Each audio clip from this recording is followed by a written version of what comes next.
할렐루야. 네, 금요기도에 오신 여러분을 환영하고 축복합니다.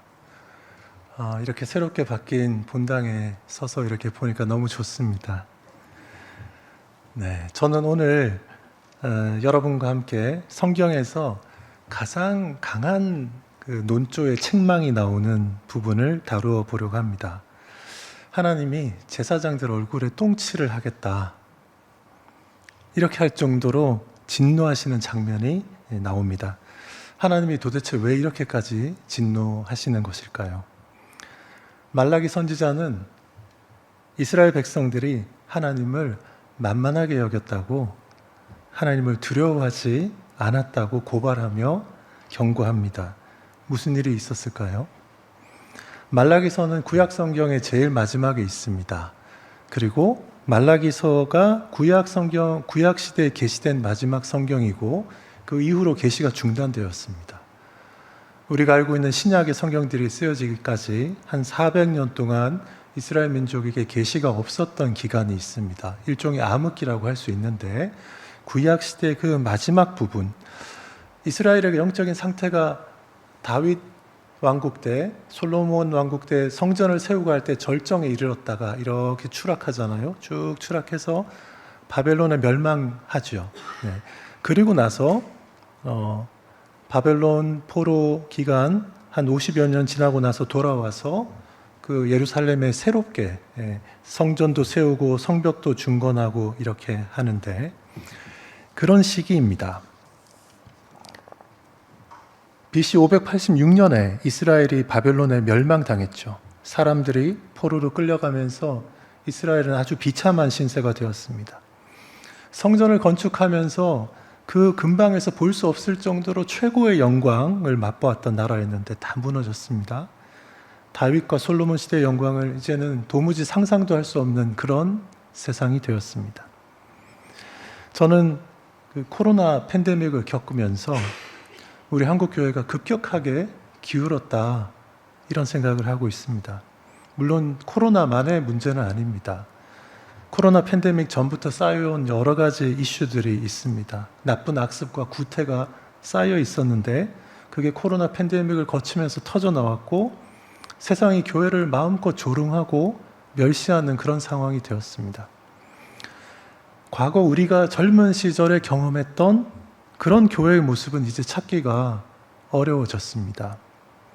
저는 이런 상황이 마치 포로 귀환 이후에 이스라엘 백성들의 모습 같아 보여서 참 안타깝습니다. 바벨론에 멸망당해서 포로로 잡혀갔던 그 많은 사람들이 다행히도 그 바벨론이 페르시아에 멸망당하는 바람에 예루살렘을 재건할 수 있게 되었습니다. 그래서 포로로 잡혀간 지 약 50년 후에 제1차 포로 귀환이 시작됩니다. 이때는 스룹바벨이라는 총독과 여호수아라는 제사장이 사람들을 이끌고 예루살렘으로 돌아와서 성전을 건축하기 시작합니다. 한 20여 년 만에 성전을 재건합니다. 성전이 생겼는데 우리가 이전 저쪽 그 음실련 회관 공간에서 이쪽으로 옮겨온 것처럼 이렇게 더 확장되고 좋은 환경이 된 것이 아니라, 그때는 예전의 성전에 비해서 너무 초라했습니다. 이스라엘 왕국이 존재했을 때, 그때 하고 바벨론에 멸망당한 후의 예루살렘의 모습은 너무나 큰 차이가 있었습니다. 그 전과 그 후가 극명하게 대조되고 비포와 애프터가 너무 달랐습니다. 다시 만들어진 제2성전은 솔로몬 성전에 비하면 너무 평범하고 초라했습니다. 그러나 바벨론의 포로로 잡혀가서 50여 년이나 지나서 돌아왔기 때문에 옛날 일을 기억하는 사람들, 나이가 많은 사람들은 얼마 되지 않았고, 그거 모르는 포로 시대 이후에 태어난 사람들, 그 사람들은 와서 터만 남아있는 예루살렘에 새롭게 성전을 세우고 나서 보니 너무 좋아서 기뻐했습니다. 그 소리가 너무 컸는데 한편에서는 어떤 소리가 있었냐? 연세가 많은 그 장로들, 제사장들, 지도자들은 이전 성전의 그 모습을 볼 때 새롭게 세우는 이 제2성전이 너무 초라해서 대성통곡을 했다라고 그렇게 기록되어 있습니다. 그냥 평범하고 초라했을 뿐만 아니라 결정적으로 제2성전에는 쉐키나라는 것이 없었습니다. 솔로몬 성전에는 하나님의 영광의 임재가 있었습니다. 놀라운 하나님의 임재가 있었고 그것 때문에 사람들이 감히 범접할 수 없는 그런 게 있었는데요. 제2성전은 평범하고 초라하기도 했지만 결정적으로 하나님의 영광의 임재가 없었습니다. 그냥 건물이었을 뿐입니다. 인간을 압도하는 하나님의 임재를 거기서 사람들이 경험하지 못했습니다. 그래서 학개 선지자는 뭐라고 했냐면요. 이 성전의 이전 영광을 본 자가 누구냐? 이것이 너희 눈에 보잘것 없지 아니하냐? 이렇게 말하기도 했습니다. 사람들이 이러니까 하나님의 영광의 임재가 없으니까 쉐키나가 나타나지 않으니까 사람들이 하나님을 만만하게 보는 것입니다. 누구라도 하나님의 영광의 임재 앞에서 압도된 경험이 있으면 하나님을 감히 만만하게 보지 못합니다.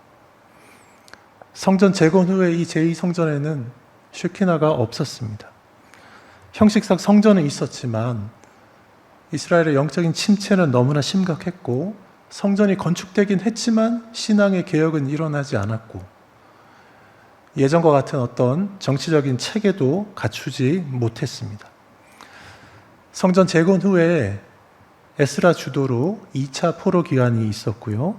또 느헤미야가 주도해서 3차 포로 기환이 있어서 에스라가 돌아와서는 신앙을 좀 더 정비하도록 노력했고 느헤미야의 3차 포로 기환에서는 돌아와서 예루살렘의 그 성벽, 외곽 성벽을 중건했습니다.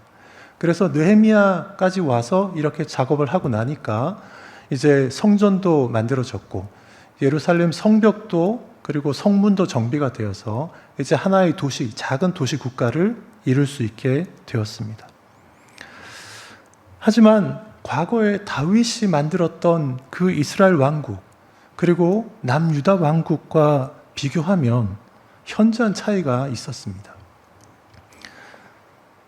그러니 옛날 그 모습과 지금 모습을 비교해서 볼 수 있는 연세 많은 분들이 볼 때는 참 답답했을 것입니다. 그런데 이게 그저 멀리 떨어진 중동 지역에 있는 남의 이야기가 아닙니다.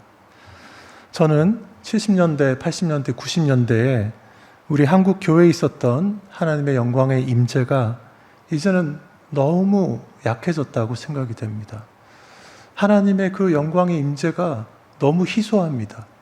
그 경험을 한 사람들이 요즘 너무 없습니다.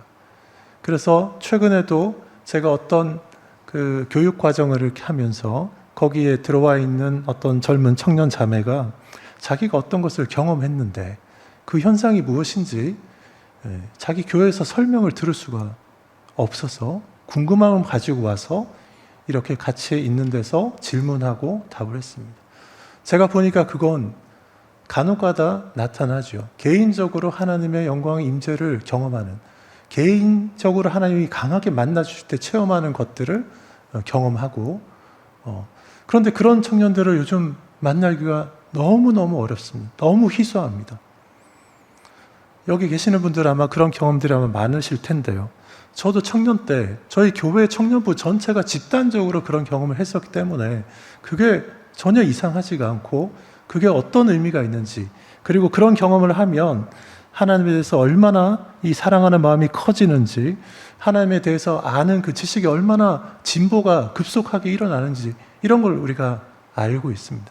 그런데 요즘은 그런 이야기를 하는 사람이 잘 없습니다. 교회 건물의 규모는 커지고 세련되어졌는데 하나님의 영광의 임재는 보기 어렵습니다.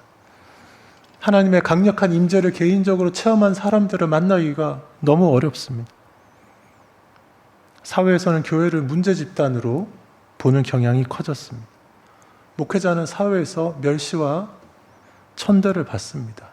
무당처럼 취급받습니다. 그 결과 신학교마다 대거 미달 사태가 나고 있습니다. 대학 입시에서 신학과는 가장 인기 없는 학과로 정원을 채우기가 어렵고 정원의 매는 줄고 있습니다. 각 교단의 목회자 후보생을 양성하는 신학대학원은 미달 사태가 지금 여러 해 계속되고 있습니다.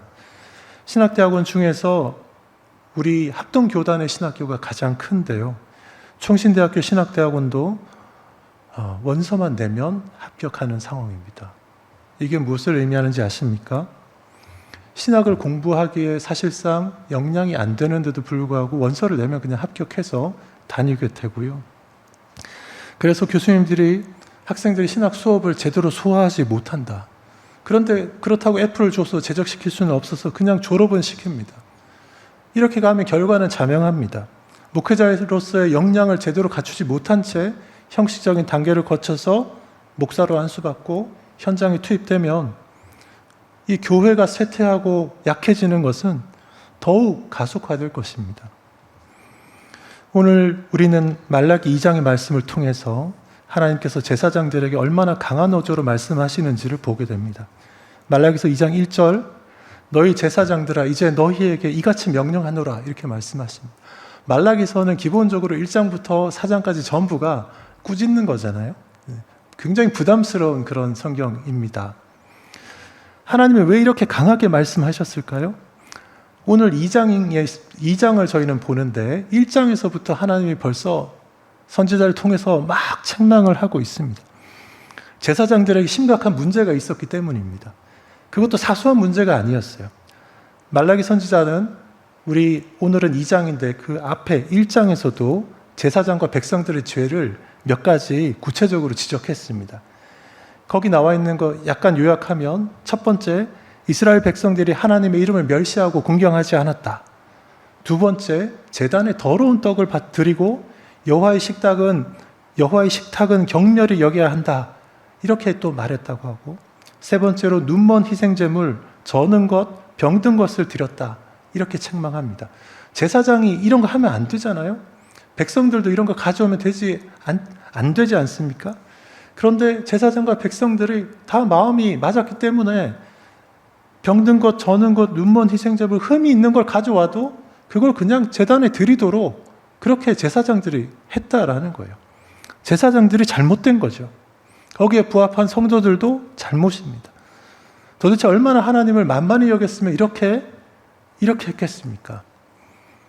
하나님을 경외하는 모습을 찾아볼 수가 없습니다. 신앙이 엉망이었던 거죠. 이 사람들에게 마치 시내산에서 그 이스라엘 백성들에게 하나님이 현현하셨던 것처럼 한 번이라도 나타났으면 이 사람들이 이렇게 못합니다.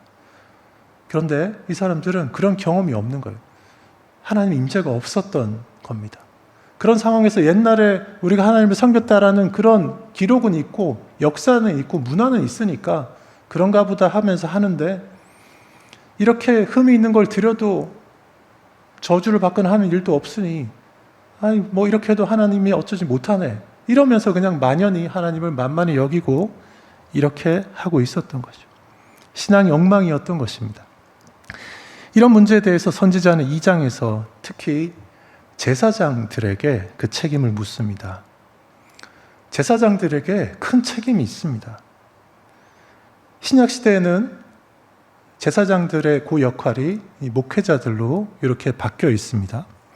그리고 더 나아가서 신약시대에는 우리 모든 성도들이 하나님 앞에 직접 나아갈 수 있는 왕같은 제사장이다.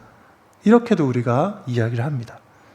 그러므로 목회자들이 더 관심을 가져야 되지만 그뿐 아니라 왕같은 제사장인 우리 성도들 다 같이 관심을 가지고 주목해야 됩니다. 구약시대의 제사장들이 더러운 떡을 제단에 드리고 흠 있는 동물로 희생제사를 드리는 악행을 저질렀는데요.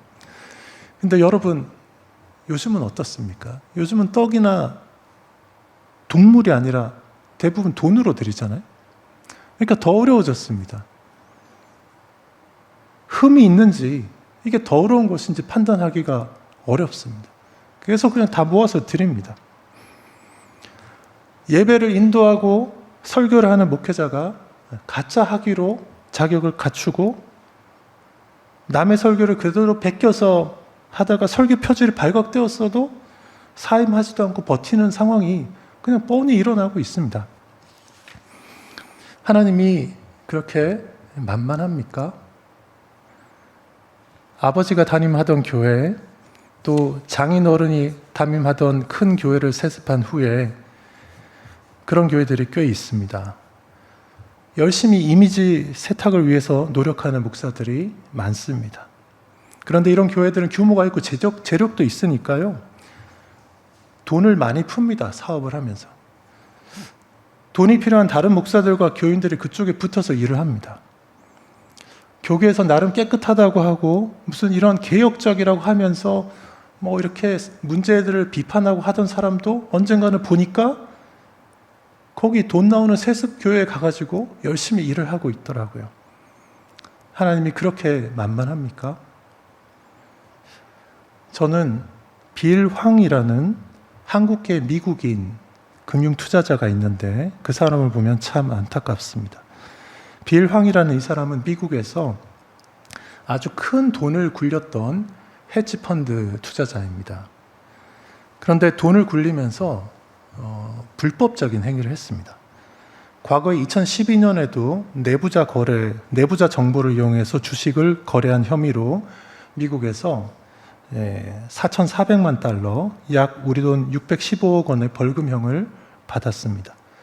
그 이후로 월가에서 이 사람이 요주인물로 이렇게 관리 대상이었죠. 그런데 그 후 2013년에는 아케고스라는 이름의 투자 회사를 만들었습니다. 그리고 세계적인 투자은행들로부터 돈을 끌어다가 이 파생 금융 상품에 투자를 했습니다. 2021년도에는요, 500억 달러, 우리 돈으로 약 70조 원을 끌어다가 파생 금융 상품에 투자를 했다가 대규모 손실을 입었습니다. 약 100억 달러, 14조 원의 손실을 그 투자은행들의 손실을 입혔습니다. 그래서 스위스의 크레딧 무슨 은행 같은 경우에는 파산해서 다른 데 넘어가기도 했습니다. 미국 법원은 작년에 이 빌 황에게 징역 18년을 선고했습니다. 추징금에 대한 거는 재판이 진행되고 있습니다. 제가 왜 이야기를 하냐면요, 성경 통독하시는 분들은 많이 아실 텐데 드라마 바이블이라는 것이 있습니다. 성경 낭독 음성 영상을 유명 배우들을 동원해가지고 이렇게 듣기 좋게 만들었어요. 꽤 유행했습니다. 그리고 지금도 드라마 바이블 같이 들으면서 그룹으로 성경 읽기를 같이 하는 사람들이 꽤 많습니다. 이 드라마 바이블 제작과 배포에 이 빌 황이 출연한 자금이 처음 시드 머니가 됐었고 그 돈으로 대부분 만들었습니다. 저는 드라마 바이블 하면 그냥 금융 범죄자 빌 황이 떠오릅니다. 어떤 분은 돈에 무슨 더러운 돈이 있고 깨끗한 돈이 있냐, 일단 계좌에 들어와서 섞이면 다 그냥 돈이지, 잘 쓰기만 하면 되지, 이런 사람도 있습니다. 또는 더러운 돈이 들어갔더라도 그래도 그 드라마 바이블 그거는 좋은 거 아니냐, 이왕 이렇게 된 거 물건은 좋으니까 그냥 쓰면 되는 거 아니냐,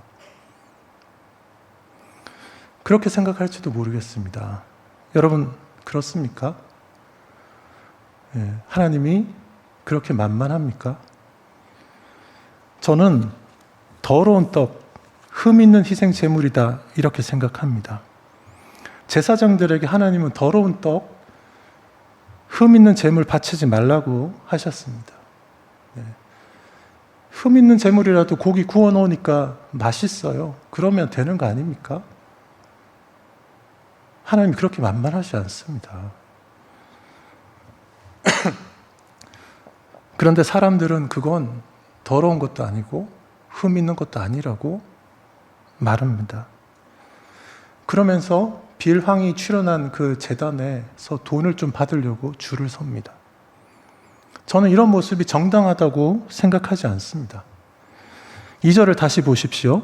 만군의 여호와가 이르노라 이렇게 시작합니다. 그리고는 너희가 만일 듣지 아니하며 마음에 두지 아니하여 내 이름을 영화롭게 하지 아니하면 내가 너희에게 저주를 내려 너희의 복을 저주하리라 라고 말합니다. 그리고 바로 이어서 2절 후반부에는 내가 이미 저주하였으니 이는 너희가 그것을 마음에 두지 아니하였음이라 라고 말합니다. 복의 근원이신 하나님인데요, 그런 하나님이 지금 제사장들을 저주하겠다고 경고하십니다. 이유는 단순합니다. 듣지 않고 마음에 두지 않고 하나님의 이름 영화롭게 하지 않았다. 그게 이유입니다. 우리도 신앙생활을 하다 보면 이스라엘 민족처럼 이렇게 무뎌질 수 있습니다. 더러운 떡, 흠 있는 제물을 드리면서도 이게 더러운 건가? 이게 흠이라고 할 수 있나? 괜찮은 모양이 나왔는데 뭐 이거 가지고 뭐 그래? 이런 생각하면서 무뎌질 수 있습니다. 우리는 절대로 하나님을 만만히 여겨서는 안 됩니다. 포로 귀환 후에 제2성전이 건축되었지만 남유다 왕국 멸망 이전처럼 예루살렘이 회복되지는 않았습니다. 신앙도 회복되지 않았고요. 그리고 이 공동체, 정치적인 공동체의 그 체계, 이 재건도 이루어지지 않았습니다. 말라기 선지자가 활동했던 그 동시대에 에스라 선지자, 에스라하고 느헤미야도 그 비슷한 시기였습니다. 이때 에스라와 느헤미야도 바벨론에서 돌아와서 보니까요, 그 포로로 잡혀가지 않고 그래도 좀 남아 있었던 사람들, 거기 이방인들도 막 들어와서 있고, 또 포로로 잡혀갔다가 돌아와서 여기서 이제 거주하면서 좀 살던 사람들에게 몇 가지 죄악들이 나타났어요. 그걸 이렇게 지적하는 게 있습니다. 에스라와 느헤미야가 크게 세 가지 지적하는데, 첫 번째는 우상을 숭배하는 이방 민족의 여자들하고 결혼을 그렇게 많이 했다고 합니다. 두 번째는요, 지금 산업 기반도 무너져 있고 이러니까 또 포로로 갔다가 돌아온 사람들이 여기서 다시 정착해서 사는데 사는 게 어려웠어요. 그러다 보니까 가난한 사람들이, 유대인들이 땅을 저당도 잡히고 돈도 빌리고 이러다가 결국 땅도 팔고 심지어는 자기를 또는 자식들을 자기 동족들한테 종으로 이렇게 파는 일도 생겨났어요. 느헤미야가 그걸 보고 굉장히 분노합니다. 우리가 저렇게 이방 민족에 잡혀갔던 사람들까지도 이렇게 겨우 데리고 왔는데 어떻게 다시 종으로 만드는 이런 일을 하냐. 그렇게 하면서 이자도 탕감해주고 빌린 것도 물러주고 하라고 그렇게 합니다. 세 번째 또 특이한 현상이 있습니다. 성전이, 제2성전이 이제 건축되었지만 그 건축되기 전까지 수십 년 동안 성전이 없는 상태로 있었지 않습니까? 그러다 보니까 사람들이 성전을 두고서 성전을 운영하기 위해서 어떤 식으로 이 시스템이 돌아가야 되는지에 대해서 잊어버린 것 같아요. 그 전에 솔로몬 성전에 있을 때는 비록 바벨론의 멸망하기 전까지만 해도요, 11조를 레위인들에게 다른 지파들이 모아서 주는 게 관례화되어 있어가지고 이렇게 작동을 했었는데, 포로 귀환 이후에는 어떤 게 생겼냐면 제2성전을 만들긴 했는데 이 다른 사람들이 레위인들에게 11조를 안 주는 거예요. 어떤 일이 생겼겠습니까? 그래서 11조를 주지 않으니까 레위인들이 먹고 살 길이 없으니까 돈을 벌러 자기 밭으로 도망했다. 이제 이런 표현이 나옵니다. 돈 벌러 갔어요. 레위인들이 돈 벌러 갔습니다. 레위인들도 자기 가족들, 자식들이 있는데 11조가 안 들어오면 어떻게 합니까? 손 빨고 있을 수는 없잖아요. 도망갔습니다. 느헤미야가 이걸 굉장히 문제 삼습니다. 백성들이 11조를 주지 않아서 레위인들이 돈을 벌러 도망갔다. 레위인들이 도망갔으니까 성전이 제대로 운영될 수 있습니까? 운영될 수 없습니다. 그리고 레위인들이 그러다 보니까 아마 1장에 나오는 그 흠 있는 제물 드리고 이런 거 할 때 제사장들이 뭔가 돈을 조금이라도 벌려고 뭐 어떻게 하지 않았을까 하는 생각도 듭니다.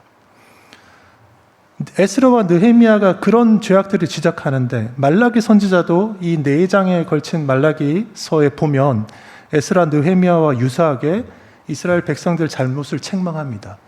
그 중에 2장에 오늘 읽은 본문 바로 뒷부분에 보면 이방 여인들하고의 결혼을 그렇게 책망합니다. 그리고 3장으로 넘어가면 거기서 온전한 11조를 하지 않는 그 이스라엘 사람들을 책망합니다. 3절을 보십시오. 3절은 더 무섭습니다. 성경이 어떻게 이런 표현을 쓸 수 있을까 싶은 그런 표현을 합니다. 보라, 내가 너희의 자손을 꾸짖을 것이요 곧 너희 절기의 희생의 똥을 너희 얼굴에 바를 것이라. 너희가 그것과 함께 제하여 버림을 당하리라. 하나님이 제사장들의 얼굴에 똥칠을 하겠다고 했습니다. 얼마나 분노하셨으면 이렇게까지 표현하겠습니까? 제가 청년 때 큐티 하다가 이 본문을 처음 보고 얼마나 놀랐는지 모릅니다. 충격적이었습니다. 똥칠을 하겠다. 네. 제사장의 책임은 막중합니다. 그래서 이렇게 세게 말씀하는 겁니다. 마찬가지로 현재 목회자들, 저와 같은 목회자의 책임도 막중합니다. 그리고 왕 같은 제사장으로 불리는 모든 우리 성도들의 책임도 막중합니다. 하나님은 감히 우리가 만만히 여길 분이 아닙니다.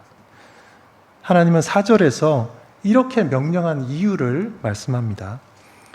4절에 보면요, 만군의 여호와가 이르노라 내가 이 명령을 너희에게 내린 것은 레위와 세운 나의 언약이 항상 있게 하려 함인 줄을 너희가 알리라. 여기 보면 바로 레위와 세운 나의 언약이 항상 있게 하려는 것이다, 이렇게 말합니다. 성경에서 이런 언약은요, 좋은 겁니다. 하나님이 주시는 거기 때문에 언약 말이 나오면 그냥 딱 붙잡아야 되는 거거든요.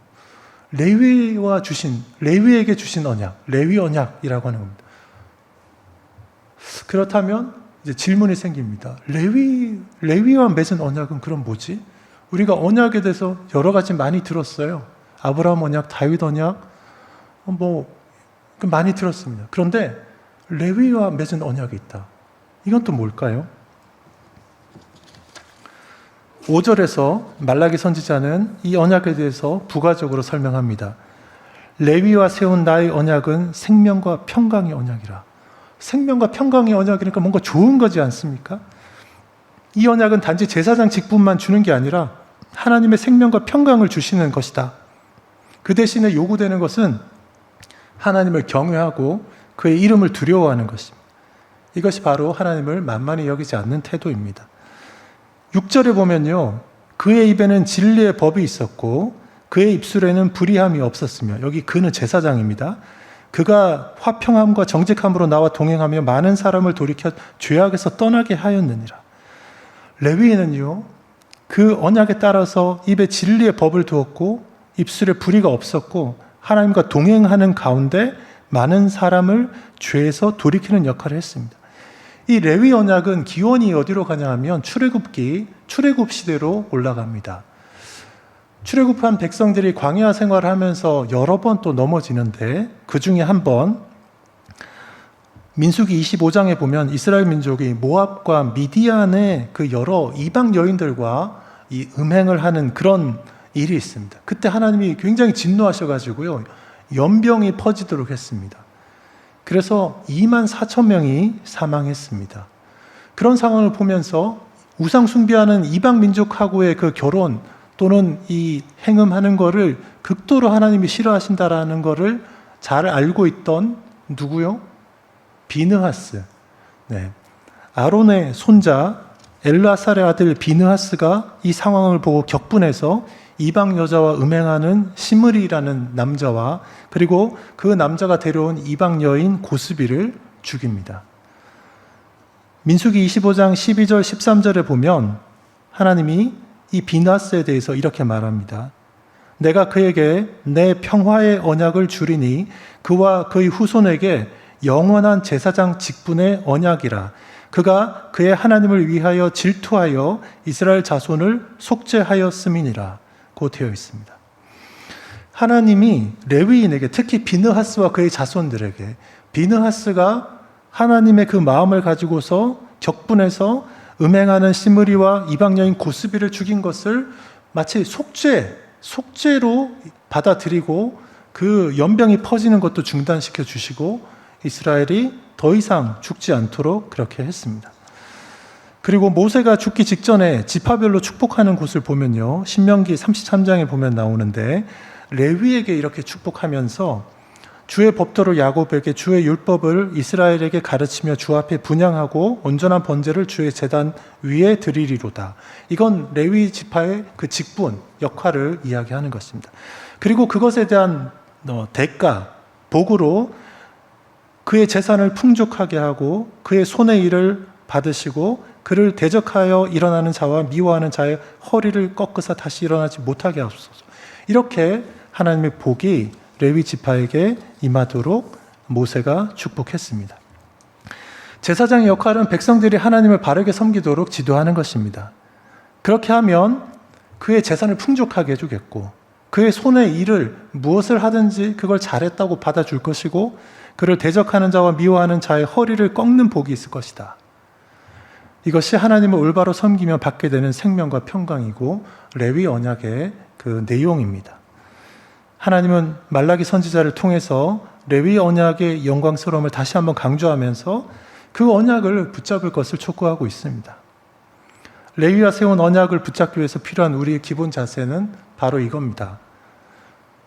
하나님을 만만히 여기지 마십시오. 그리고 하나님을 경외하십시오. 하나님의 이름을 두려워하십시오. 우리가 하나님을 좋아해서 가까이 하고 하자 하는 그 마음이 막 생기면서도 그런 하나님은 우리 인간하고는 비교할 수 없이 거룩하고 크신 분이기 때문에 본능적으로 두려움이 생기게 되어 있습니다. 그걸 하나님의 임재가 있어서 하나님을 더 가까이 느낄 때 우리가 본능적으로 끌리면서도 두려워서 마치 모세처럼 내가 죽으면 어떡하지 이런 생각을 하게 됩니다. 7절을 보십시오. 올바른 제사장의 역할에 대해서 다시 한번 설명합니다. 제사장의 입술은 지식을 지켜야겠고 사람들은 그의 입에서 율법을 구하게 되어야 할 것이니 제사장은 만군의 여호와의 사자가 됨이거늘. 제사장은 이런 사람입니다. 입술은 지식을 지켜야 하고 사람들이 그의 입에서 율법을 구하는 그런 사람이고 만군의 여호와의 사자입니다. 그러니까 이 제사장은 하나님의 뜻에 합당한 말을 늘 해야 합니다. 그런데 8절 앞부분을 보십시오. 이때에 그 당시에 제사장들이 어땠었나? 너희는 옳은 길에서 떠나 많은 사람을 율법에 거스르게 하는도다. 제사장이 바른 지식을 말하지 않아서 흠이 있는 재물 가져와도 그냥 괜찮다고 하고 드리고 그랬던 겁니다. 제사장 본인의 생각과 관점이 하나님의 관점을 떠나 있으니까 자연스럽게 그런 일이 일어나는 것입니다. 그래서 8절 뒷부분에서는 너희가 레위의 언약을 깨뜨렸느니라 이렇게 말합니다. 이 언약이 지켜지지 않고 있는 상황입니다. 비느하스와 같은 마음으로 하나님을 바르게 따르는 결단과 실행이 없습니다. 그래서 제사장들이 레위 언약에 주어진 그 복을 받지 못하고 비참한 형편에 처합니다.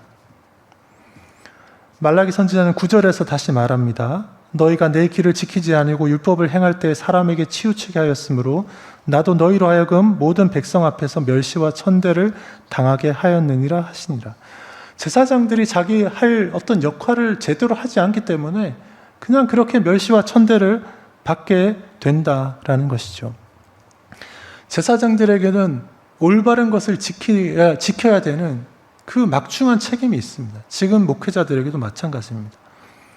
한 번은 제가 어떤 목사님이 교계에서 나름 존경받는 한 원로 목사님을 만나서 이야기를 나누었는데요.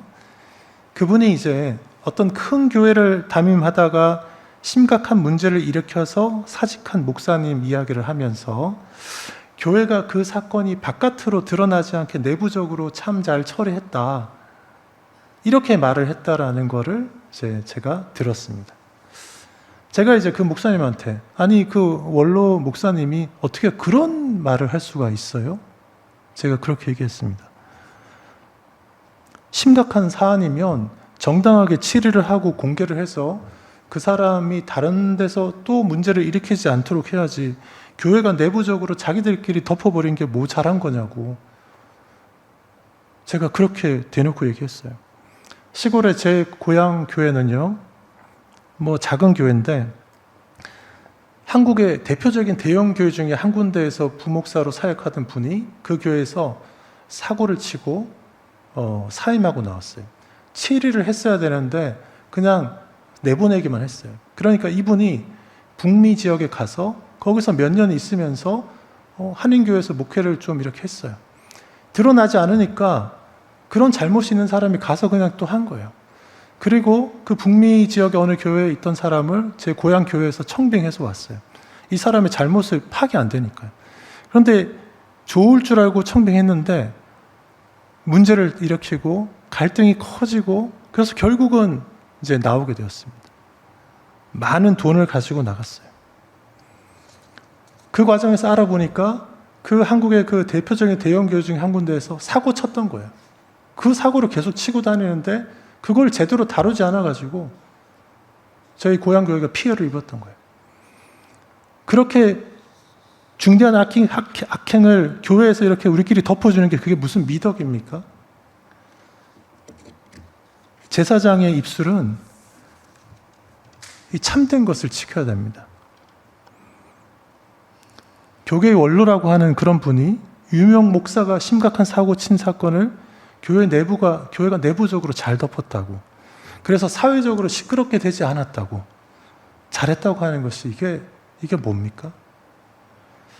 하나님을 너무 만만하게 여기는 거 아닙니까? 오늘날 교회와 목회자의 권위와 평판이 땅에 떨어져 있습니다. 교회가 세상을 판단해야 하는데 세상이 교회를 판단합니다.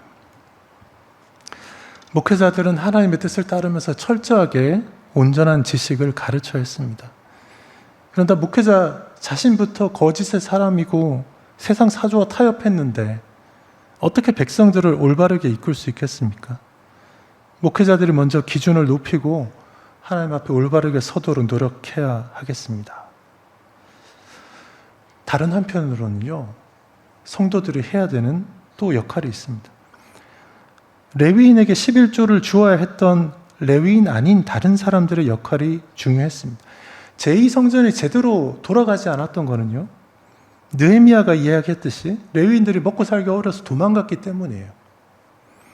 솔로몬 성전 시대에는 그래도 유지가 됐습니다. 그런데 제2성전 시대에는 11조 관행이 크게 흔들렸던 것 같습니다. 목사들은 설교를 준비하고 성경 가르치고 하는 일의 전문가들입니다. 청중의 자리에 앉아서 이렇게 30분짜리 설교를 들으면서는 뭐 저런 정도 이야기는 성경 본문 이렇게 골라놓고 몇 번 읽어보고 한두 시간 이렇게 정리해서 이렇게 올라가면 1시 30분 설교는 할 수 있지 않겠냐. 목사님들은 참 편해. 주일에만 일하면 되니까. 그러니까 이렇게 생각을 할 수도 있어요. 여러분, 그러나 그렇지 않습니다.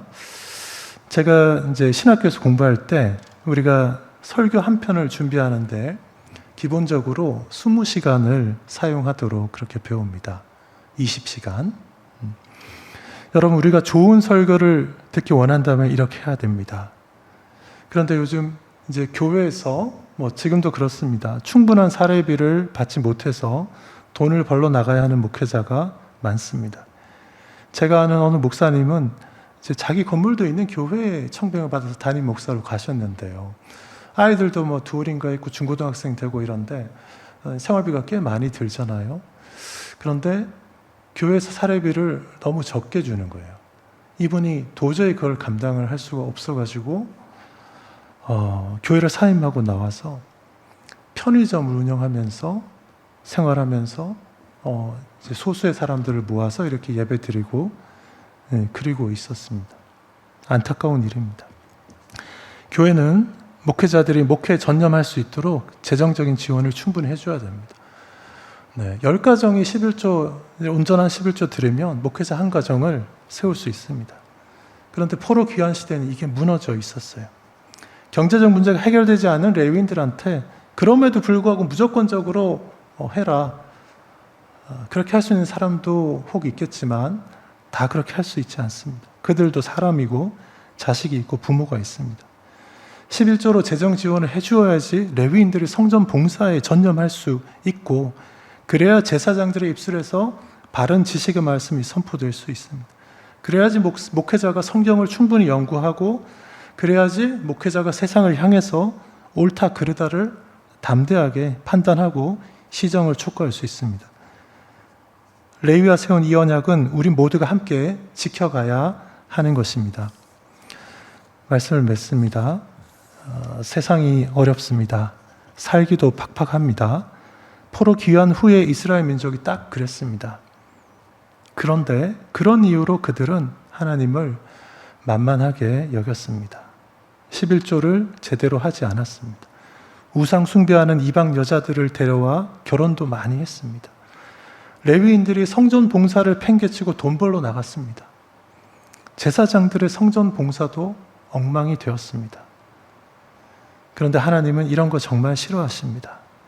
목회자들은 아무리 환경이 어려워도 도망가지 말고 진리를 지켜야 됩니다. 성도들은 목회자들이 예배와 말씀 사역에 전념할 수 있도록 11조를 하고 하나님을 경외하는 마음으로 살아야 합니다. 이렇게 해서 우리 한국 교회가 레위와 세운 언약을 회복할 수 있도록 함께 노력하기 바랍니다. 제사장이 바로 서야, 목회자가 바로 서야 생명과 평강이 있습니다. 그뿐 아니라 우리 성도들이 함께 바로 서야지 목회자가 바로 설 수 있습니다. 그래서 우리 모두가 이 레위와 세운 언약이 가져다 주는 복을 누릴 수 있기를 바랍니다. 기도하겠습니다. 하나님 아버지, 이 말라기 선지자를 통해서 하나님께서 책망하시는 그 목소리를 저희가 듣습니다. 수천 년 전 포로 귀환 후에 이스라엘 민족에게 하시는 그 말씀이지만 동일하게 저희가 저에게 주시는 말씀으로 받고 하나님 이 레위와 세운 언약을 기억하며 그 풍성한 복이 저에게 임하기를 구합니다. 저희가 하나님을 만연히 여기지 않고 하나님을 경외하며 하나님의 이름을 두려워하며 하나님을 경배하는 그런 삶을 살 수 있도록 저희를 도와주십시오. 저희 가운데 임재해 주셔서 하나님의 그 영광을 보고 그 영광에 이끌려 살아가는 삶을 살 수 있도록 하나님 인도해 주십시오. 예수님의 이름으로 기도합니다.